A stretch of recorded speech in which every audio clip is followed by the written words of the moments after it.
Good evening, everyone. Welcome to the channel. Before I begin, here are my disclaimers. Today I am going to give you an update about Sei Investments Company annual report.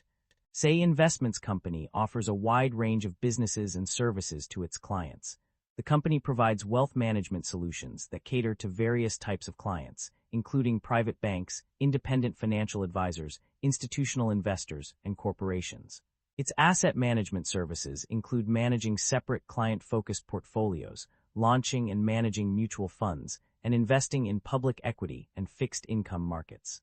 The company's services also extend to retirement and investment solutions, which are designed for organizations such as pension schemes, not-for-profit organizations, and foundations.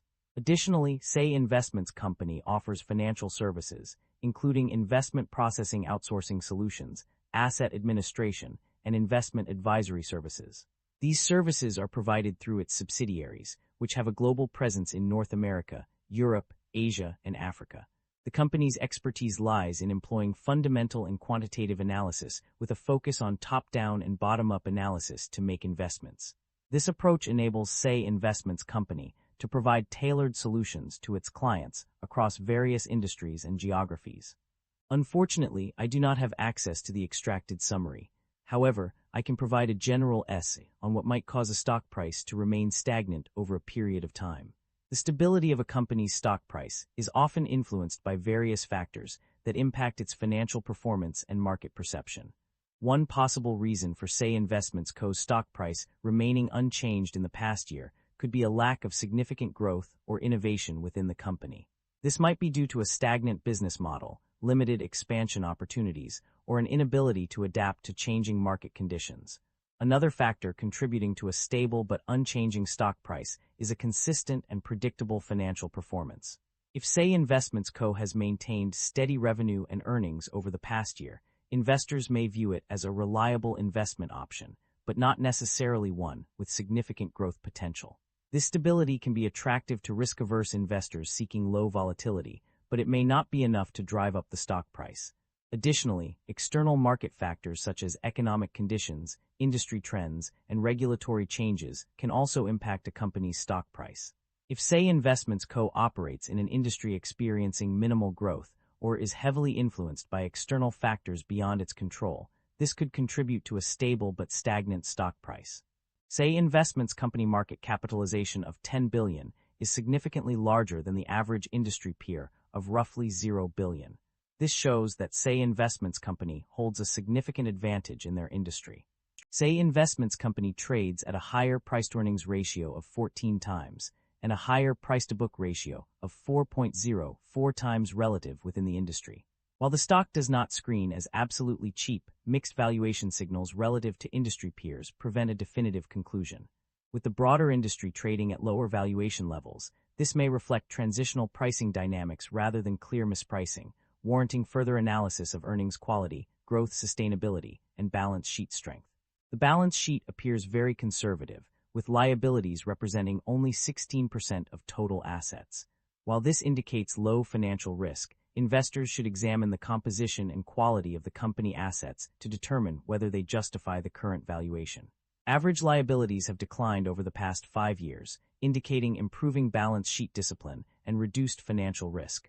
Shareholder equity has grown consistently, but operating income growth is weak or inconsistent. Equity expansion may be driven by financing activities rather than core business profitability. The company has consistently reduced its share count, while revenue and equity have grown, indicating disciplined buybacks that enhance long-term per-share value. The income statement shows that the company have been growing its revenue annually, but the operating income have not been increasing. This shows that the business is under pressure with rising cost. The company comfortably covers its interest expenses through operating income and maintains a strong cash position relative to current liabilities. Additionally, special charges appear non-recurring, suggesting high earnings quality and strong financial resilience. The primary drivers of revenue growth or decline can be identified through various financial metrics and events. Revenue growth is often driven by acquisitions, such as the Stratos acquisition, which can expand a company's market share and increase its revenue base. On the other hand, divestitures, like the Family Office Services divestiture, can lead to a decline in revenue. Goodwill and intangible assets also play a significant role in revenue growth or decline. When these assets are impaired, it can result in a decrease in revenue. Conversely, when they are recognized as part of an acquisition, it can contribute to revenue growth. Geographic markets also have a significant impact on revenue growth or decline, with certain regions such as the United States and the United Kingdom contributing more than others. Financial metrics including revenue, segment profit, deferred contract costs, amortization expense, interest charges, and commitment fees provide valuable insights into a company's financial performance. By analyzing these metrics, it is possible to identify trends and patterns in revenue growth or decline, as well as the impact of specific events on a company's financial performance. Net income and profit margins. A changing landscape, the extracted summaries reveal a mixed picture of how net income and profit margins have changed over the years. On one hand, net income saw an increase of 23% from 2023 to 2024, reaching $581,191. This growth was largely driven by the investment managers segment, which experienced a 16% surge in net income during this period. However, the trend reversed in 2025, with net income decreasing by 2.5%.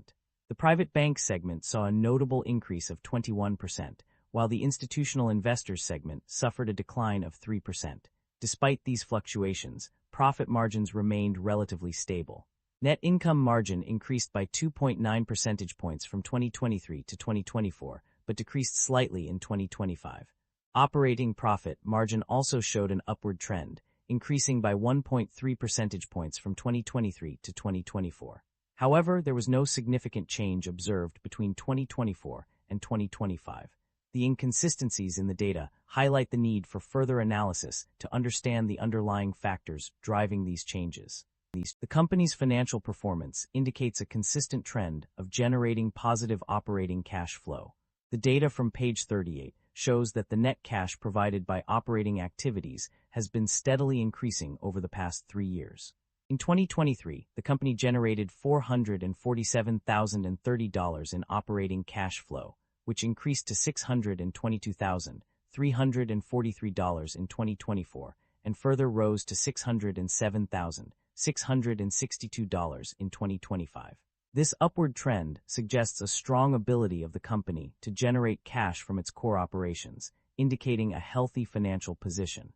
The company's debt level has undergone significant changes over the past few years. Initially, a new $500 million senior unsecured revolving credit facility was introduced, replacing an older facility with a lower limit of $325 million. This change led to a substantial increase in total debt levels by 16% from $1,513,426 to $1,755,995. The interest expenses have also fluctuated significantly due to changes in interest rates. Despite some minor fluctuations, the overall trend shows that interest expenses decreased slightly from 2023 to 2024 and then increased marginally from 2024 to 2025. The change in interest paid was -2% from 2024 to 2025 and +3% from 2023 to 2024. In summary, both the company's debt level and interest expenses have undergone notable changes over the past few years. While the debt level has increased significantly due to the introduction of a new credit facility, the interest expenses have fluctuated in response to changing interest rates. The financial performance of various segments and regions has been analyzed, revealing both successes and challenges. Investment managers, private banks, and institutional investors have performed well, indicating a strong demand for their services. In contrast, investments in new businesses have struggled, highlighting the risks associated with investing in unproven ventures. Investment advisors initially underperformed but later showed improvement, suggesting that they are adapting to changing market conditions. Geographically, the United States, Ireland, and Luxembourg have excelled, demonstrating a strong economic foundation. Conversely, India, Mexico, and Canada have faced difficulties, underscoring regional challenges. The UK has also lagged behind the US, indicating a need for improvement in this sector. Sei's management outlook and strategy management at Sei is optimistic about the company's outlook, citing a 23% increase in segment profit from $556,765 in 2023 to $808,100 $134 in 2025. The acquisition of Stratos has also provided a strong boost to the company's business, with a controlling interest of 57.5%. However, management is committed to addressing concerns raised by regulatory bodies and implementing remediation actions to strengthen its business. In terms of strategy, Sei appears to be focused on investing in new businesses and technologies, as evidenced by its acquisition of Stratos and evaluation of new accounting guidance. The company's investment strategy involves recording investments at fair value and recognizing unrealized gains and losses in net gain from investments. Management is also committed to maintaining a strong focus on customer outcomes through remediation actions. Overall, Sei's management outlook suggests a commitment to growth and innovation, with a focus on providing high-quality investment management solutions to clients. While there are no clear statements about the company's overall strategy or future growth plans, the data suggests that Sei is well-positioned for continued success in the market. The company has made several significant acquisitions and divestitures over the past year. In terms of acquisitions, Stratos Wealth Holdings acquired a majority stake, 57.5%, in an entity, although the specific details are not provided on page 9. Additionally, the company is expected to acquire an affiliate in Mexico by 2026, as mentioned on page 14. Furthermore, Stratos acquired a U.S.-based business during the fourth quarter of 2025. In terms of divestitures, there were no explicit mentions of any sales or disposals made by the company. However, it is noted that a gain on sale of business was reported as $94,412 in 2025, suggesting that some form of disposal may have occurred, although the specifics are not provided. The company has a history of rewarding its shareholders through various means. One such way is by paying dividends, which it has done in the past year. In fact, the company paid out a significant amount of $124.2 million in cash dividends to its shareholders during 2025. In addition to paying dividends, the company has also been actively involved in share buybacks. With an authorized amount of $7.378 billion, the company has demonstrated its commitment to returning value to its shareholders. Furthermore, it has already put this authorization into action by repurchasing a substantial number of shares, totaling 7.5 million during the same period. Overall, these actions demonstrate the company's dedication to its shareholders and its efforts to create long-term value for them. That concludes the financial summary for Sei Investments Company. Feel free to comment below, and I will be happy to answer them when possible.